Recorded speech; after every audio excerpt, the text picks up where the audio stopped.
Netanyahu is the architect of chaos. He survived in a state of war. He survived in a state of instability. It's not a cover-up. He tried to kill the system. Nobody is above the law.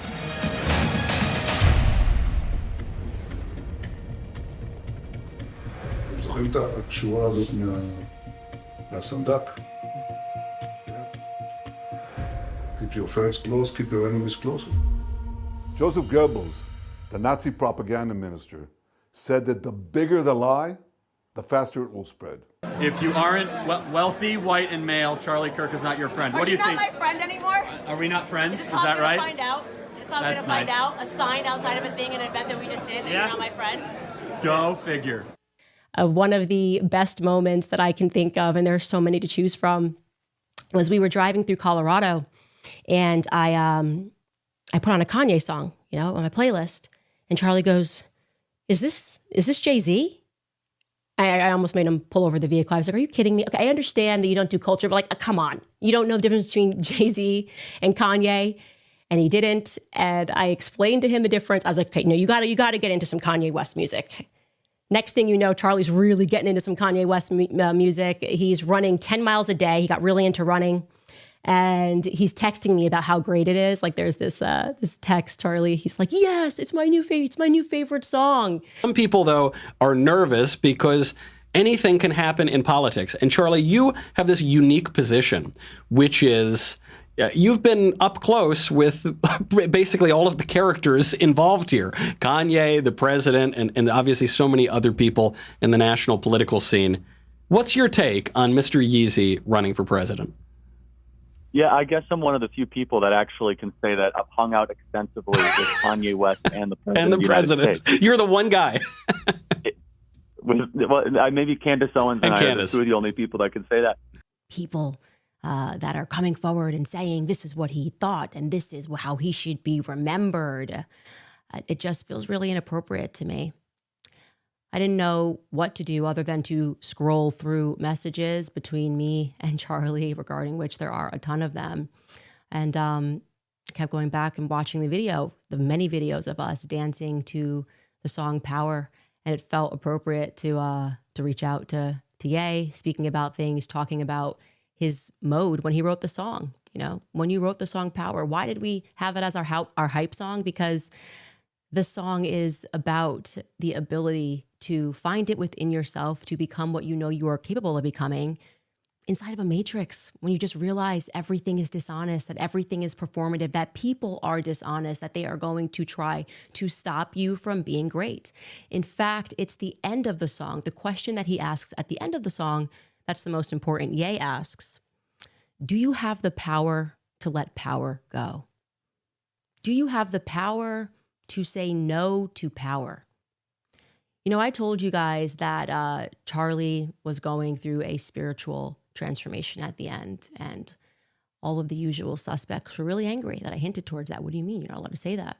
They were attacking me, trying to make me fearful, to speak out and speak about the things that I know. I'm not feeling very fearful right now. I am, like I said, very angry. And I found, Charlie's favorite portion of the song. I'll show you the text between him and I, because this feels very relevant right now. This is, again, lyrics directly from the song Power, but I just needed time alone with my own thoughts, got treasures in my mind, but couldn't open up my own vault. My childlike creativity, purity, and honesty is honestly being crowded by these grown thoughts. Reality is catching up with me. Taking my inner child, I'm fighting for custody with these responsibilities that they entrusted me. And that's a moment where he is really speaking about how hard it is. Like when you're saying, "No, this is what I believe." And they say, "You're not allowed to believe that." You feel like you are fighting for custody of yourself. And I want to be very clear that I believe, in fact, I know that towards the end, Charlie was fighting for custody of himself. I want to say that. I want to say that plainly. And there are lies that are being told and they need to be slapped down right now. There's one person who's been out there acting like he is a widow, just saying the absolute most, tweeting first about what happened to Charlie, following it minute to minute, and doing hits in a foreign country, right? Like making time to do hits on Fox News, 2 of them. Bibi Netanyahu who's fighting, I think, like an 84 front war with everyone, made a lot of time for Charlie Kirk. You would have thought they were the best of friends, as close as him and Trump were. But I will say I don't recall Erica mentioning Bibi Netanyahu in her speech.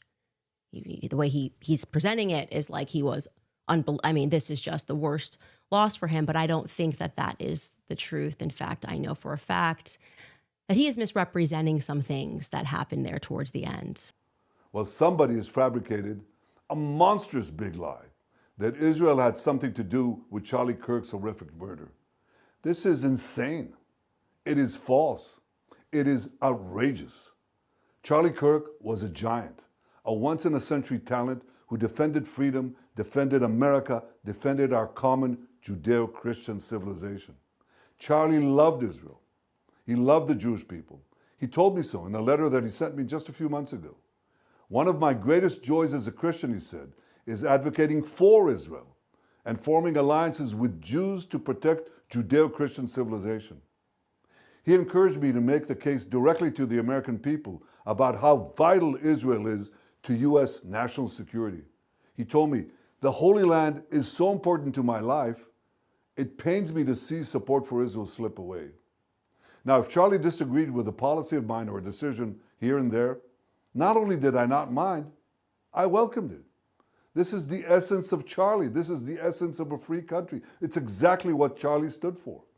And I knew that his suggestions always came from the heart, from his love for Israel and from his love for the Jewish people. A few weeks before his death, I spoke to Charlie. I invited him to visit Israel again. And sadly, that won't happen. Now some are peddling these disgusting rumors, perhaps out of obsession, perhaps with Qatari funding. What I do know is this: Charlie Kirk was a great man, and a great man deserves honor, not lies. Rest in peace, Charlie Kirk. May your memory be a blessing. So my question is, why do people think there's something wrong with you? I just tell the truth, and telling the truth is crazy in a world full of lies. That's simply it. But none of the things you're saying are crazy. You guys saw Ye on Alex Jones? Mm-hmm. Yeah. So I'm on the flight home from, I was in Austin. Yeah. I'm watching that the whole day, just like, no, Ye, no, nay, nay, nay. Damn it. I hate to spill the beans, but I got a text that said, yo, it's Ye. Netanyahu, what do you have to say? What do you have to say to Alex Jones right now, Nick Fuentes and Ye? It was bad. It was bad for Trump to meet with Nick and Ye. Okay. I had no idea your voice is going to sound like that, Netanyahu. So you don't like Benjamin Netanyahu? I just heard about this guy 2 weeks ago, so it's like the tweet. He's like a super killer. I could die for saying this. So in case this is the last time you ever hear from me. We're just heartbroken.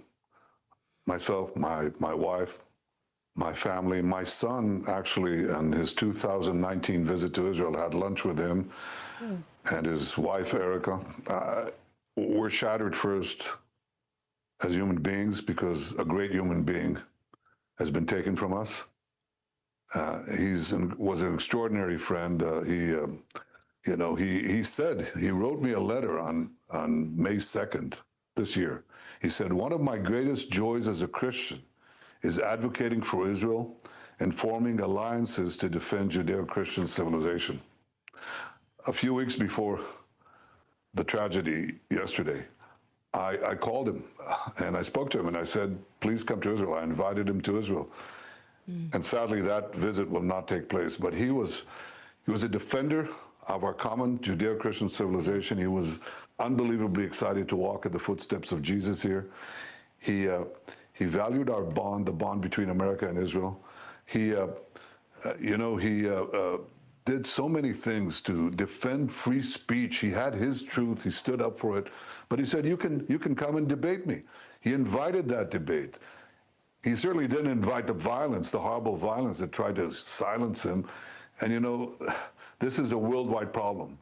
The people on the on the extremes, the Islamists, the radical Islamists, and their union with the ultra progressives, they often speak about human rights. They speak about free speech, but they use violence to try to take down their enemies. Whether it's President Trump, who's been almost assassinated twice, or they try to kill me here too. But they got Charlie Kirk, and it's just heartbreaking. Who is they, BB? Who is they who got Charlie Kirk? We don't have to actually speak conspiracies. I'm just wondering, because you said a lot there, but it really sounded like it was about BB trying to establish a narrative that we saw reinforced by a lot of people, that, Charlie kind of made it almost sound like he died for Israel. I mean, Trump's account even tweeted out a photo of Charlie and an American flag and also an Israeli flag, a bit of AI used, like this is just who Charlie was. He says Judeo-Christian values.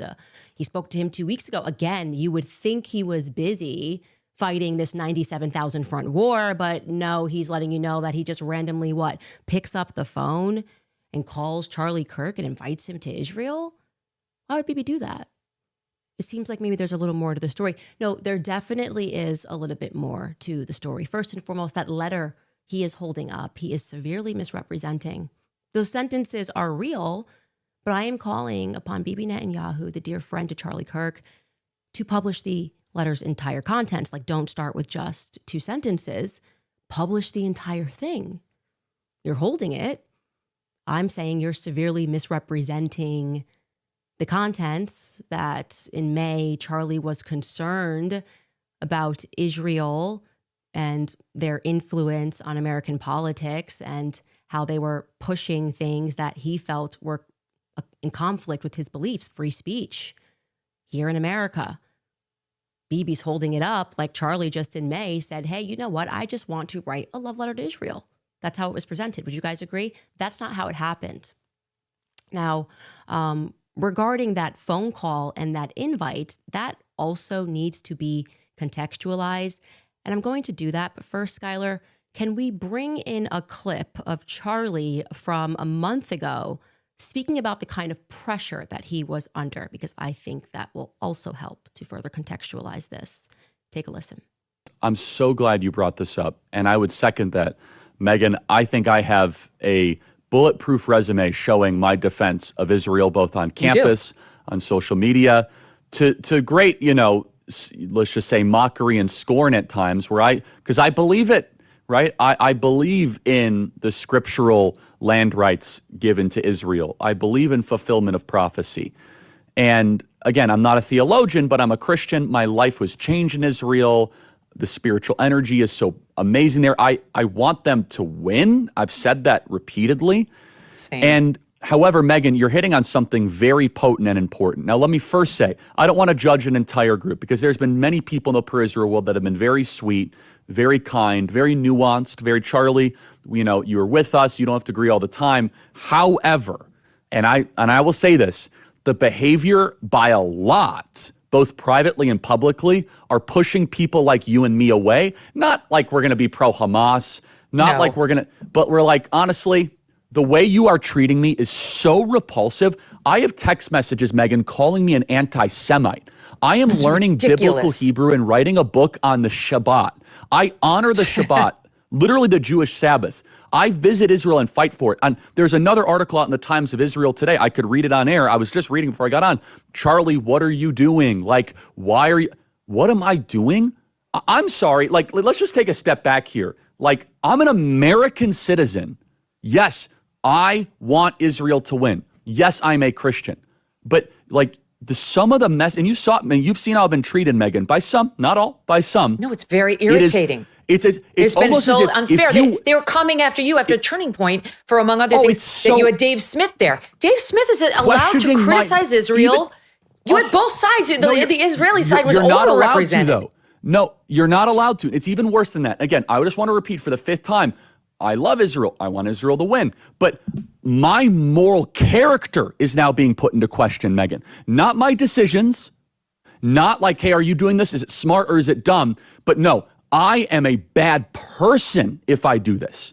And I could go, I mean, you saw it, Megan. It was trending on Twitter, thousands of tweets and text messages. And if I were to be charitable and generous, I will say the people that are attacking me are in a hyper-paranoid state because they're at war, and war tends to make things black and white, and you're a hammer looking for a nail. So I'm trying to be charitable, Megan. Literally, I'm trying to cut as much slack as I can, right? Like, okay, what would it be like if all of a sudden I'm starting to see a pattern of behavior similar to what my grandparents saw in 1930s Germany online? How would I behave? So that's like my charitable kind of overcompensation spirit. At the same time, I'm like, but it's not defensible to be dumb. I see good things about Hitler also. The Jew, I love everyone. I'm done with the classifications. Every human being has something of value that they brought to the table, especially Hitler. Yo, it's Ye. And Kanye contacted me that day. That day he was that on his media tour. That night, yes. And he wanted to work on something. On his media daily storm. And unfortunately, I had to decline. What? Yeah. All the people criticizing me would have been on the private jet to Epstein's island. Yeah. They'd be like, I can't believe he's on that plane. They'd be like, what about that other jet? Remember that other private jet? There's a pretty bad private jet that a lot of you guys were on. Is Epstein Island still functional? Actually, there was supposed to be an Epstein joke here, but as it got deleted. Must have probably deleted itself, right? Probably never existed, actually. Let's move on as a country and ignore that. One of the best videos of all time. The young lady seems like a perfectly nice person. She's getting her award. What's he doing? Why would he do that? He's a jackass. Period. The paparazzi, whatever perception you have of me, starting with the truth, starting with what everyone's thinking. George Bush doesn't care about black people. I know he's gonna wild out and he's gonna do something crazy. Everybody wants to know what I would do if I didn't win. I guess we'll never know. Start there, put some dope with it. Cause I was drugged the fuck out, bro. I was drugged out. I was on opioids. 2 days after I got off of opioids, and I was addicted to opioids, 2 days I got off of opioids, I'm in the hospital. I thought about a tombstone that said, "Are you happy now?" Right? I'm taking two. Hey, everyone listen to this, please. So the reason why I denounced, why I dropped those tweets and everything, because I was drugged the fuck out, bro. Bro, I ain't finished. I ain't finished my sentence. Nothing you're saying has anything to do with regret. Hey, boy. Don't call me boy. Don't finish. I told you. Oh, don't treat me like a boy then. I'm going to finish my sentence of my idea. Nothing you're saying has got anything to do with the tweet. Cool. Bro, I was in the middle of a sentence, boy. Okay, so are you going to allow me to finish my sentence? Yes. If you then answer my question. Okay, so I need the top executives at the NBA and at the NFL. We'll do those two sports specifically. And I want the top executives in music, dealing with publishing, dealing with like Spotify and Apple Music and Universal Music and all the top exec. Let's do like 5 top execs there. And I want to look at the top 10 earners in each one of those fields' contracts openly. We want to compare and contrast the contracts. And then once we open that conversation, and we need to do it on a platform live with lawyers asking questions, and we'll have the top lawyers like a Johnny Cochran, Robert Kardashian level legal team, you know, looking at all of these contracts together. After that moment happens, then I will say, I'm sorry. Okay, if that's your position. That's clear. Interview adjourned. Love you.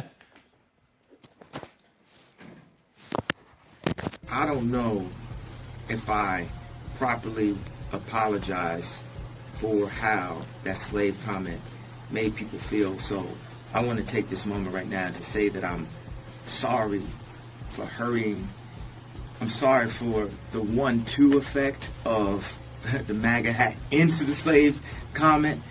And I'm sorry for people who felt let down by that moment. I think it's the bravery that helps you beat this game called life. You know, they tried to scare me to not wear this hat, my own friends, but this hat, it gives me power in a way.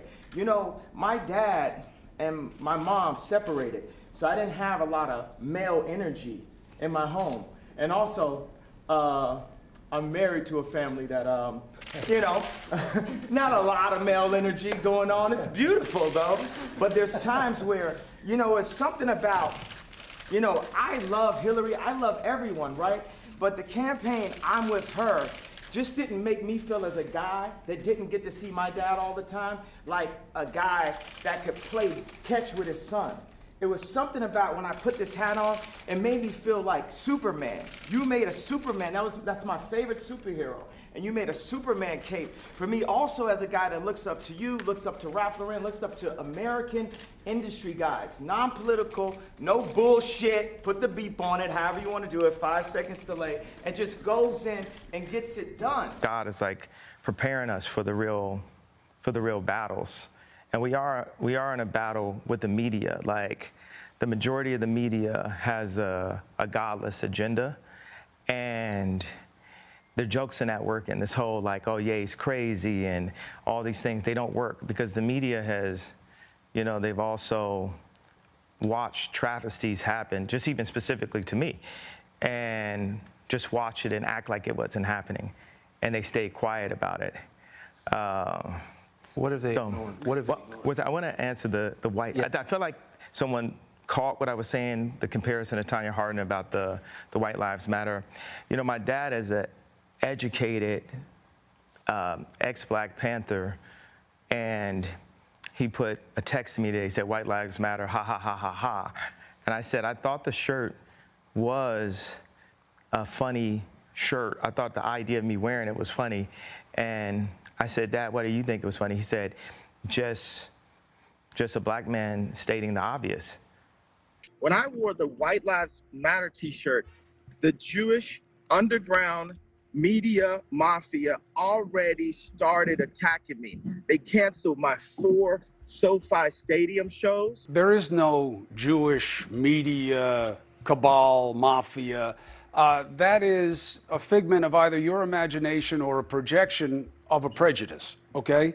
You may have had bad business dealings with people. It's about those people. It's not about their religion or faith. And I know that you are intelligent and understand that when you target people because of their faith, other people may do so the same. They've been targeted before. They've been abused and killed because of what they believe and who they are. So we don't want to tolerate that. And you're playing into that right now, whether you know that or not. I won't tolerate it as a Black person. What you just said was a statement. You're trying to say that there isn't a collective. Over 50% of the executives in Hollywood, the CEOs, are Jewish. And these guys know each other. That's different than saying it's a mafia and that they act as Jews in some way, as opposed to just being businessmen. One plays to a prejudice, the other one just plays to people and an ugly business, which is what the record business in. You already Black Mirrored me. You already made everybody think I'm crazy. You already took my family away. You already separated all my friends. I don't got no celebrity friends. Because when I was on TV, on Instagram saying, I don't know where my child is, and the Kardashians kidnapped my daughter in public, and I didn't have the address of my child, none of these niggas that want to say something Travis now. gave you the address, though, right? Travis gave me the address. Right. But as far as Meek Mills, Puff Daddy, whoever, none of these niggas, all you fake hard niggas, fuck you. Hold on. Okay. All you fake hard niggas, fuck you. You know what I'm saying? I don't give a fuck because you can't shoot nobody anyway. And the reason why you got to talk is because you did a deal, you fucking fed. You know what I'm saying? That's why you got to come at me, because part of the deal for you to be a do all that and get out of jail is that you promise that you're going to go pull my co-car. So y'all niggas shut the fuck up about me. Now let me say it calm. Unfucking believable. And it's about a niche topic. Never thought that would happen. About a group that people hate. That's incredible. Not right now. No one saw loves this them. coming. No one. No one saw your success coming. I mean, this They're is like, no fucking way. unbelievable. Yeah, people are like, how do you think it's going to do? I'm like, I don't know. I thought 20K. There's no way. I mean, it's I a told TED him Talk. 8 million. He told me 8 million. I told him 6 million, and he goes, "No, I think 8." I'm like, "You're missing the joke." And now he's stuck. I'm going. So guys, if you're watching, as soon as it gets, just get it to 6 million and prove Joe Rogan wrong. Everybody watch right Joe now. doesn't believe it's 6 million. Jew on YouTube. Joe does not believe in the 6 million. And black and gay were in there, by the way. I didn't get the Holocaust joke until right now. Really? What? Literally. I'm so done. And when you said just get it to 6 million, I'm like, he's selling himself short. I really think he can make it to 8. I literally was so texted him. literal. You sound like Goebbels. I texted him. I was like, Joe, instead of 6 weeks and 8 million, why don't you reverse those? He goes, no, I believe it'll be 8 million. I'm like, I said, Joe, pretend like you're a comedian for a second and look at my numbers. Yeah, I didn't get the reference. I didn't get the reference. That you have to desperately study the lessons of history. In Nazi Germany, science was used to create atrocities. Engineering, the same. Engineering could be a tool of war. We're still in the Holocaust. A Jewish friend of mine said, go visit the Holocaust Museum. And my response was, let's visit our Holocaust Museum, Planned Parenthood. Speaking of the Jews, have you seen Kanye's new song? Bro. What? Here's the thing. What? My First of all, yeah. kind of catchy. Well, that's the problem with it. That's the problem. It's Yeah. like the guy from production, like he's never lost a step. He can make a beat. He can he's so talented. He's a genius. He's a talented producer, man. I do think it's like when first of all, I think people are kind of done asking him questions because most of the shit he puts out is like self-released kind of commentary or thoughts. Because he's saying just fucking crazy, It's the craziest thing but I've ever seen. But there is a thing where that song is like, what are you doing, dude? Like, what are you doing for real? It's the ultimate pushing back. Parts of my family perished in the Holocaust of Nazi Germany. I have to push back that there is a difference of the atrocities at that scale, at that time, on an entire people. I was going to say the number. That's the difference. It's not the number. Because 6 million, well, also, African Americans are actually Jew also, the lost tribe of Israel. Push back on that too. Okay, so, well, everyone came from Africa. I'm African. I'm basically African American. We're brothers. And we're both Jew, and we're brothers. When I say Jew, I mean the 12 lost tribes of Judah, the blood of Christ, who the people known as the race black really are. This is who our people are. We're human. 6 million people died in the Holocaust. Over 20 million have died by the hands of abortion. And the media promotes the my body, my choice, which is actually still a promotion for Planned Parenthood. 50% of black deaths a year is actually abortion. It's not the cop with the knee. It's not black on black violence and gang violence. It's not heart attacks. It's actually abortion. The most dangerous place for a black person in America is in their mother's stomach. Take back any of the anti-Semitic stuff you might have said? Black people can't be anti-Semitic. We are Jew. I mean, just like calling DEFCON on Jews and that sort. Like, do you take back any of that sort of more extreme stuff? You know said? what? For all the kids that love me, all the Jewish kids that love me, I'm sorry if y'all had to hear a grown-up conversation with us screaming at each other. But we got to a point where something needed to happen. It's crazy. It is crazy. But it's also kind of a sign of the times. I guess. Yeah. This is a chaotic world we're living in.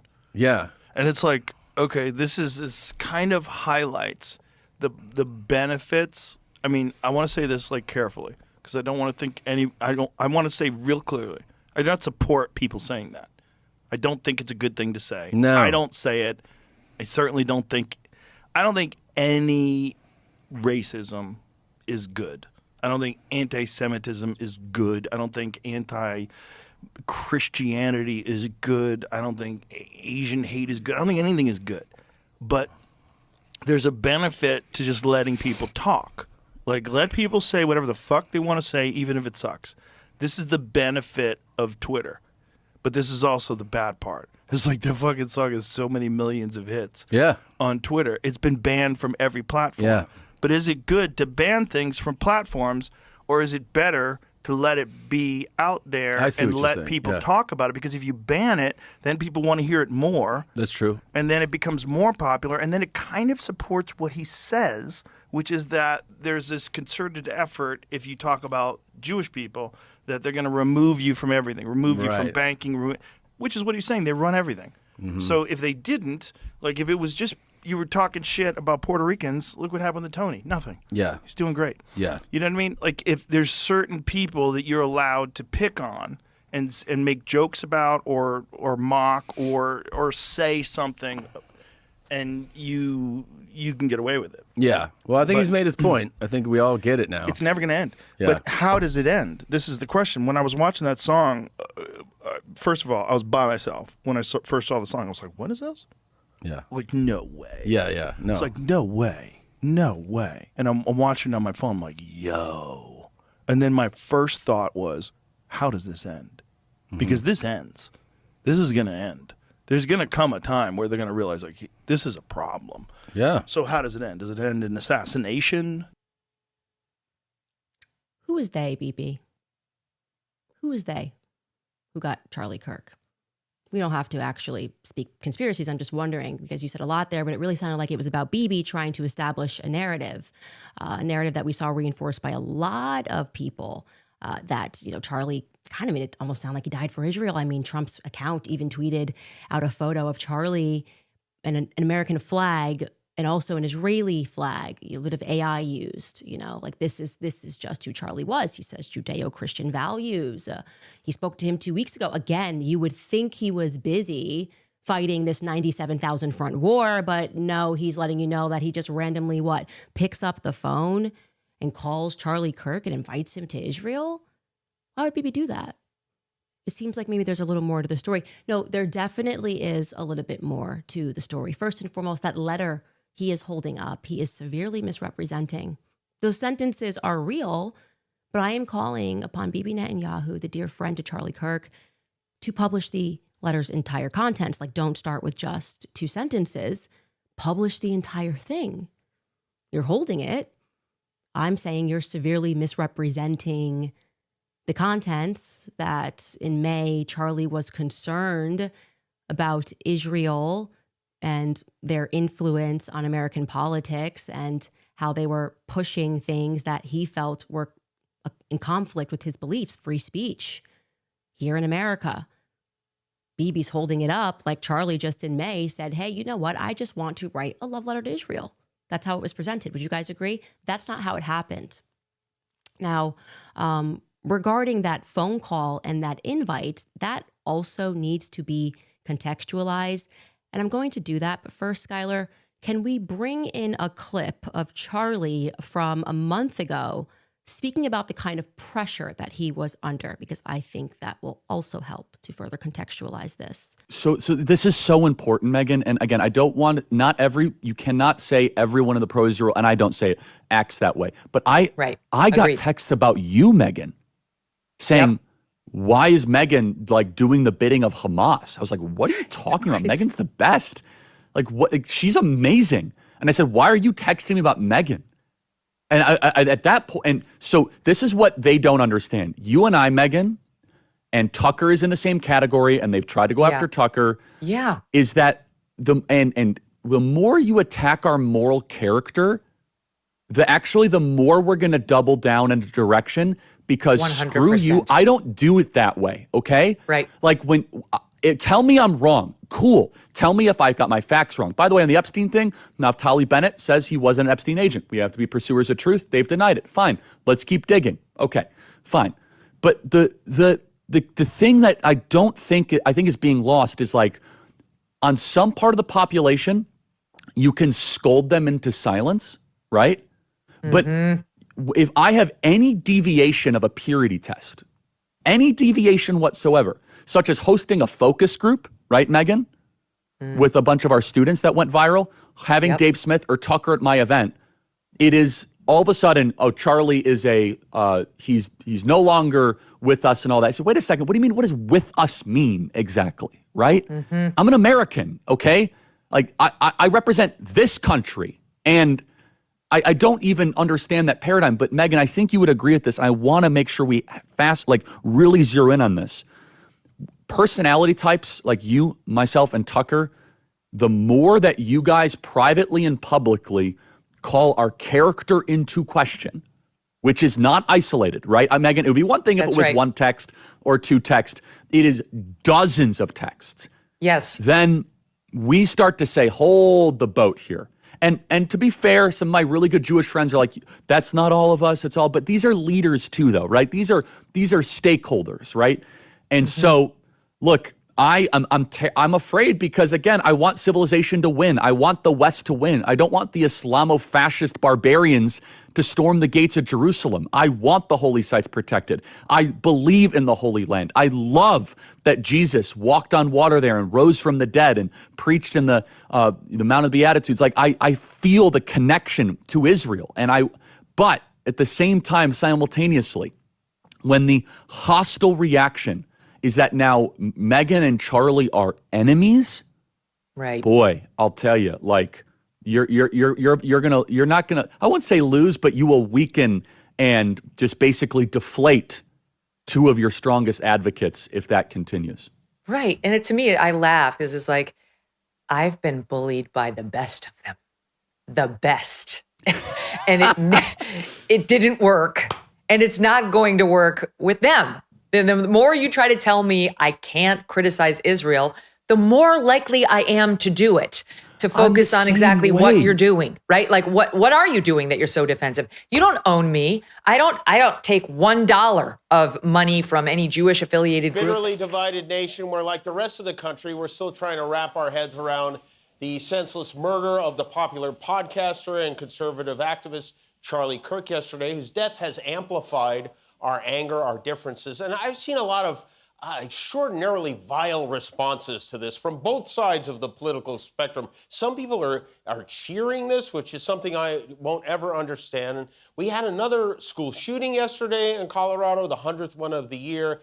And with all these terrible things happening, you would think that our president will at least make an attempt to bring us together. But he didn't. President Obama did. President Biden did. Presidents Bush and Clinton did. President Trump did not. Instead, he blamed Democrats for their rhetoric. The man who told a crowd of supporters that maybe the Second Amendment people should do something about Hillary Clinton. The man who said he wouldn't mind if someone shot through the fake news media. The man who unleashed a mob on the Capitol and said Liz Cheney should face 9-barrel shooting at her for supporting his opponent blames the radical left for their rhetoric. And then the man who on 9/11, 2001, bragged that his building was now the tallest building in New York, which wasn't even true, by the way, visited the Pentagon for a 9/11 memorial, which, believe it or not, he made a bigly improvement over last year when he showed up at a 9/11 remembrance at a fire station in Lower Manhattan with a 9/11 conspiracy theorist who claims it was an inside job.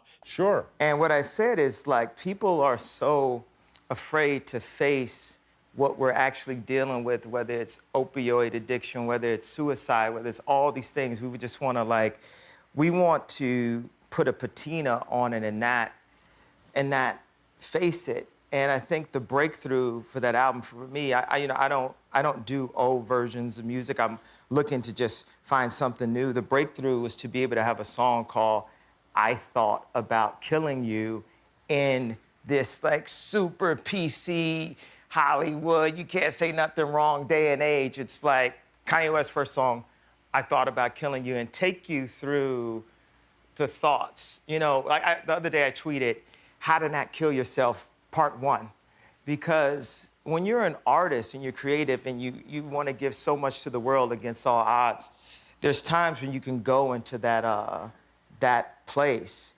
And correct me if I'm wrong, but the how-to was don't be around people who make you want to kill yourself, right? Yes. Yeah. That was it's good advice. That was the first one. I was inspired after seeing this Alexander McQueen film, because this is a beautiful, amazing artist that killed himself, and he always would talk about it. He even designed his own casket, and I've thought of casket design. I thought about a tombstone that said, "Are you happy now?"